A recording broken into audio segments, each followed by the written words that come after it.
Вы смотрите новости, в студии Иван Лазаренко. Здравствуйте и коротко о главных темах этого выпуска.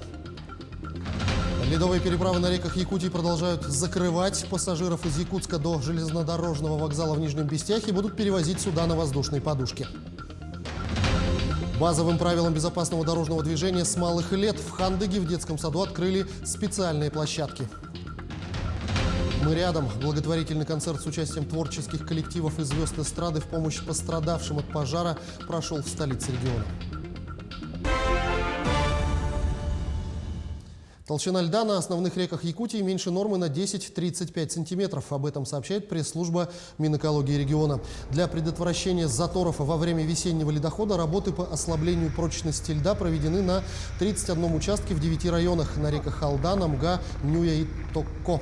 Общая площадь зачерненных участков составляет 213 гектаров. В целом, по прогнозам гидрологов, вскрытие льда на реках Якутии ожидается в этом году от 1 до 3 суток раньше обычных сроков. Вскрытие рек на территории Республики Саха-Якутия у нас ожидается от 1 до 3 суток раньше обычных сроков.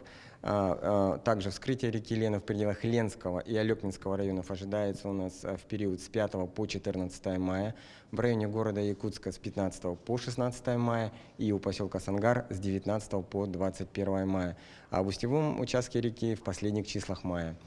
Также в течение второй декады мая вскроются реки Алдан, Вилюй и нижнее течение реки Амга, что на 1-2 дня раньше нормы. А ледоход на реках северо-востока республики будет наблюдаться в третьей декаде мая, в начале июня. По прогнозу Якутского управления гидрометеослужбы, в ночь на 18 апреля в Чурапчинском, Тампонском, Аймиконском районах сохранится сильный снег. Днем 18 апреля в Нерюнгринском, на юге Алданского районов ожидается местами сильный снег, мокрый снег, местами с порывистым ветром до 15-18 метров в секунду. В столице региона ближайшей ночью небольшой снег, завтра днем преимущественно без осадков. Ветер западный от 4 до 9 метров в секунду, порывы до 9-14 метров. Температура воздуха ночью -6, -8, днем -1, -3 градуса. Пассажиров из Якутска до железнодорожного вокзала будут перевозить суда на воздушной подушке. В связи с продлением сроков закрытия ледовой переправы Якутск-Нижний Бестях до 19 апреля, трансфер 17 и 18 апреля осуществляется еще автобусами. Стоимость составляет 450 рублей. Посадка пассажиров производится на автовокзале города Якутска и в 202-м микрорайоне в зоне городского пляжа. С 19 апреля трансфер до железнодорожного вокзала Нижний Бестях будет осуществляться судами на воздушной подушке с посадкой в 202-м микрорайоне зона городского пляжа. Также по приказу Минтранса региона с 15 апреля запрещено движение автотранспортных средств по ледовым переправам Хатас и Павловск, Кангалас и Сотинцы, Усть-Мая, Эль-Дикан. Просьба воздержаться от поездок. А тем временем консорциум Ростеха и группы ВИС готов приступить к первому этапу строительства моста через реку Лена в Якутии при обеспечении федерального софинансирования проекта. Глав госэкспертиза России подтвердила результаты проведенных инженерных изысканий и соответствие документации первого из 2 этапов проекта требованиям технических регламентов. Выдано положительное заключение. Готовность документации по первому этапу позволит приступить к подготовке территории строительства уже в 2021 году. Также решены все вопросы по привлечению внебюджетных инвестиций. Проект полностью обеспечен финансированием со стороны концессионеров и финансового партнера Сбербанка. Открыта кредитная линия на 10 лет с лимитом до 25 миллиардов рублей. Все работы на этапе изысканий и проектирования финансируются группой ВИС. На сегодняшний день выявлено 62 новых случая коронавирусной инфекции, в том числе в городе Якутске 36 случаев, Алданском районе 7, Мегино-Кангаласском районе 6 случаев, в Нерюнгринском 3 случая, в Мирнинском, Таттинском, Чурапчинском районах по 2 случая, по 1 зафиксировано в Амгинском, Ленском, Имиконском и Усть-Алданском районах. В случае дальнейшего роста заболеваемости COVID-19 региональные власти рассматривают вопрос усиления ограничительных мер. В Ленске прошло расширенное заседание коллегии Министерства сельского хозяйства республики. И неудивительно, ведь Ленский район издавна славится своей сельхозпродукцией, и с этого года он перешел в группу сельскохозяйственных районов. А представители из разных улусов Якутии прибыли в Ленск для участия в коллегии. Репортаж с места событий Анны Кожевниковой. В Ленском районе сегодня большой упор делается именно на развитие сельского хозяйства органами местной власти. И с этого года мы перешли в группу сельскохозяйственных районов. Участие в расширенном заседании коллегии Министерства сельского хозяйства приняли свыше 50 человек из 9 районов Якутии. Основные вопросы – реализация госпрограммы по комплексному развитию сельских территорий и, в принципе, развитие сельского хозяйства в Западной Якутии. На коллегии были предложены главам поселений именно консолидироваться вокруг района и подавать заявки именно, чтобы были районные, да, чтобы главы отдельно не ходили самостоятельно и не подавали, да, а именно чтобы была консолидация. Самый основной вопрос является определение логистического центра, да, какой район, где какими транспортные, кто с кем будет взаимодействовать. Именно этот вопрос сейчас будет обсуждаться. Одной из главных проблем сельхозников на протяжении многих лет стал сбыт продукции. В этом году нюйские фермеры понесли большие убытки именно из-за отсутствия реализации овощей.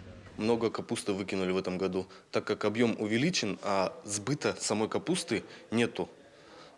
Картофель реализует его и перебрать проще, и сохранить проще. А вот с капустой посложнее. Точку сбыта именно надо, чтобы разом взять и реализовать, чтобы оно не лежало, не портилось. О строительстве овощехранилища в Ленском районе говорят уже десятилетиями, но в этом году вопрос с мертвой точки сдвинулся. Уже найдено помещение под реконструкцию. Помимо овощеводства, нюйские фермеры всегда занимались и животноводством. Сегодня же поголовье скота сократилось, как и многие другие показатели в Ленском районе в целом. Допустим, за 2019 год в Ленском районе произведено продукции сельского хозяйства только 67% той продукции, которую производили в 2012 году.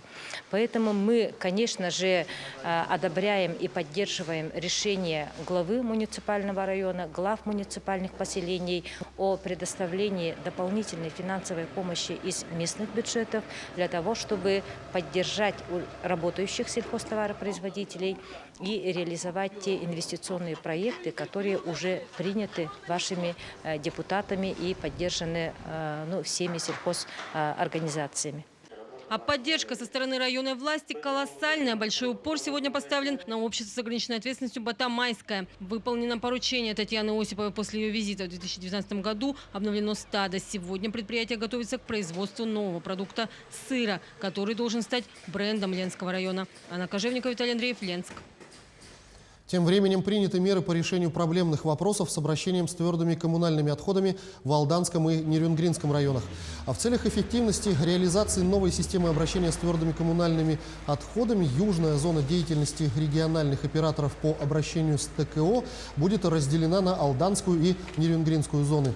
Напомню, в декабре прошлого года Министерством ЖКХ Республики были приняты соответствующие корректировки при актуализации территориальной системы обращения с отходами, в том числе с твердыми коммунальными отходами. И на сегодняшний день объявлен конкурсный отбор по определению региональных операторов Алданской и Нерюнгринской зон. Срок завершения конкурсного отбора – 27 апреля. В тотальном диктанте 2021 года приняли участие 675 198 человек по всему миру. На официальном сайте начали публиковать первые результаты.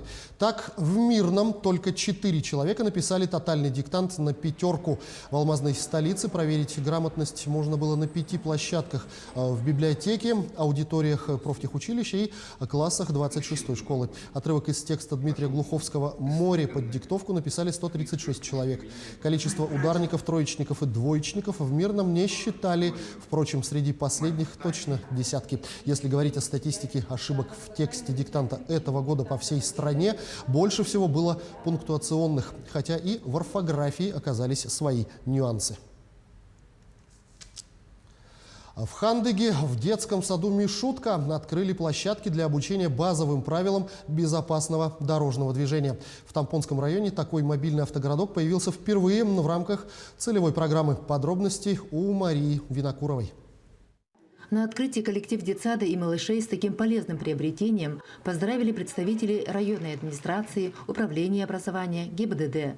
В этот день малыши держали ответ перед сотрудниками ГИБДД и получили в подарок светоотражающие значки. Для детей именно знали, как переходить дорогу на пешеходных переходах, именно на перекрестках, и так далее. Дети, чтобы такого травматизма не было, ДТП и так далее. Тематическая площадка предназначена для воспитания у малышей, начиная с детсадовского возраста, культуры поведения на дорогах и представляет собой современный игровой комплекс. Тут и светофоры, дорожные знаки и фрагменты дорожной разметки. Здесь светофоры, как в настоящем городе. Здесь все светится, мне очень нравится.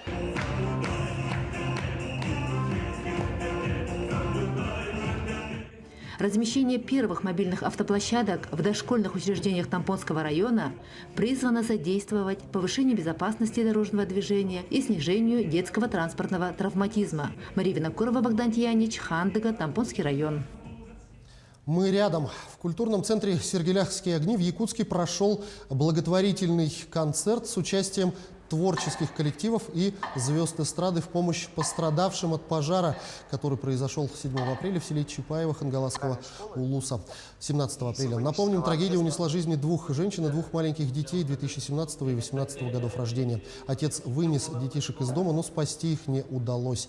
В рамках благотворительного концерта для гостей мероприятия также провели мастер-классы и организовали сбор средств и вещей в помощь пострадавшим. Почему 17? Это мероприятие организует у нас администрация муниципального района и общество «Хангалас», наши земляки, проживающие в Якутске. Принимают участие у нас в основном наши артисты. Это с Хангаласского улуса. Там есть и ансамбли, там есть и сольные номера, и танцевальные номера с города Якутска. Будет еще у нас гость Аскалон Павлов. В культурном центре Северо-Восточного федерального университета «Сергеляхские огни» сегодня открылась выставка под названием «Союз резца и кисти». Персональную выставку представили скульптор Афанасий Романов и живописец Валерий Бессонов. Члены Творческого союза художников республики представили несколько своих произведений. Валерий Бессонов – потомственный казак, историк, художник с очень своеобразным своим языком в искусстве, присущим только ему одному. Он начал заниматься живописью с 1977 года. В культурном центре «Сергеляхские огни» он выставил около 60 работ. Вот это мои первые работы вообще. Они были посвящены этнографии, так как моя мать, это моя вот первая работа, это и вторая, это рассказывала моя мать. Ну как она, в общем, это маленькая была. Она дочка улуса головы Самсонова, Сантарского улуса. Ну, до революции, естественно. В Якутске выпускники школ Якутии 1980-91 годов сегодня собрались на стадионе «Юность» и торжественно открыли первый республиканский турнир по волейболу, посвященный Году здоровья в республике. В честь открытия турнира участники прошлись парадом, организовали музыкальные поздравления, выступили ансамбли. Сами соревнования по волейболу стартовали еще со вчерашнего дня и проходят во Дворце спорта 50 лет Победы. Финальные игры пройдут в воскресенье. Молодежь, ученики, выпускники 80-х, 90-х годов очень активные. Они являются инициаторами многих общественных инициатив, которые реализуются в Республике Саха-Якутия. Я выпускник 90-го года, а здесь очень много одноклассников, выпускников 90-го года. Конечно, будем соревноваться. К этому часу пока все новости. Берегите себя и своих близких. Обязательно носите маски в общественных местах и соблюдайте социальную дистанцию.